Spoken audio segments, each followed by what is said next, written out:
маселени көңүлдүк менен карабастан жокөсүк менен карап атайын дегениңиздер үчүн чоң рахмат. Бүгүн берилген маселе ыйман Туру фракциясы мына биздин эң аксакал тажрыйбалуу депутатыбыз Султан Байжигитовдун демилгеси менен стратегиялык пландоо жөнүндө мыйзамдын долбоорун иштеп чыктык. Эми билесиздер, кандай гана өнүккөн мамлекеттин тарыхын карабай стратегиялык план сөз болгон. Биз азыр стратегиялык планды эле, тактикалык планды эле ушул жагын актап атабыз, аксап атабыз. Кыргызда бир сөз бар, иретсиз иште ийгилик болбойт деп. Кандай гана иш болбосун, ушул стратегиялык пландоонун алкагында ишке ашып, стратегиялык пландоонун критерийлери менен бааланып, ошонун негизинде отчет алынып, андан кийин чаралар көрүнсө, чындыгында бир топ алга кетпекпиз. Бул өзүн сыйлаган кадыр бар өлкөлөрдүн дээрлик бардыгында стратегиялык пландоо боюнча гармониздактылар бар. Ушуну талкуулашты, чечтик. Бул жака мекемелерден чакырылды, депутаттар чакырылды, министрлер, өкмөт мүчөлөрү чакырылды, коомдук, жарандык коомдон да чакырылды, ыйман Туру фракциянын кызматкерлери турат. Баарыңыздарды дагы бир айтайын, кош келипсиздер деп. Маселенин чоо жайы ошол, тартибинде бир гана маселе. 10 мүнөттүн ичинде кыска нуска жөнөкөй тил менен түшүндүрүп берсеңиз, анан жакшы болот деп бышырганда келишимдерди айтыңыздар, ой пикирлерди айтсаңыз.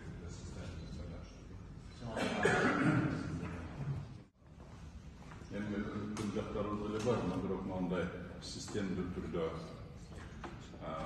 действительно государство цивилизационный мындай өнүгүү болбой атат да. Ошол суроого кандай да ойлошор, ушуну ар ким өзүнүн мнениясын айтып кетсе жакшы болобу дейм да, кандай десем. Биз аны принципте тандаган деле жокпуз ал өнүгүүбүздү. Бизге сырттан келип эле моундай кылсаңар жыргайсың деп эле бизге навязывать этип койгон. Ошол философия менен бүгүнкү күнгө чейин биз жашап келатабыз да, ошол системный связи жок. Ошондуктан, поскольку не было единства,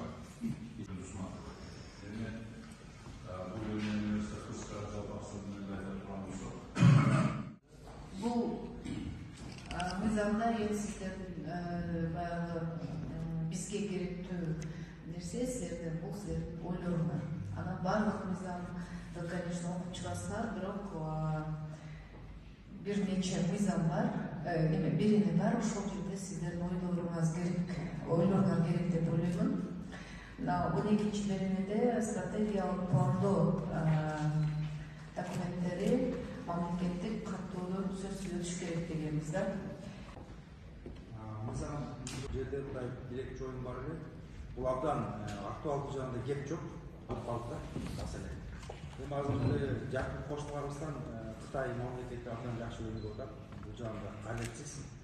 Карайсак 20 суракты сунушталган. Ошол совет менен сунушталган. Ошол 20 суракты өзүңүз да белгилеп кеттиңиз. Ал документтин ичинде управление развитием и стратегированием деген блок бар. Ошол жакта ошондой мыйзам кабыл алыш керек деген тапшырма коюлган. Ошол сиздердин шайлоочу айыл чарбасында жанында шайлоочулар менен тыгыз кызматташкан өзүм айыл чарбасы боюнча тренинг өткөндөгү жарандым. Бул мыйзам долбоорун мен колдойм. Азыркы иштеп аткан Султан Абдырашидович эң көйгөйлүү маселени көтөрүп атат. Биз кантип стратегиялык пландап атабыз. Бүгүнкү күндө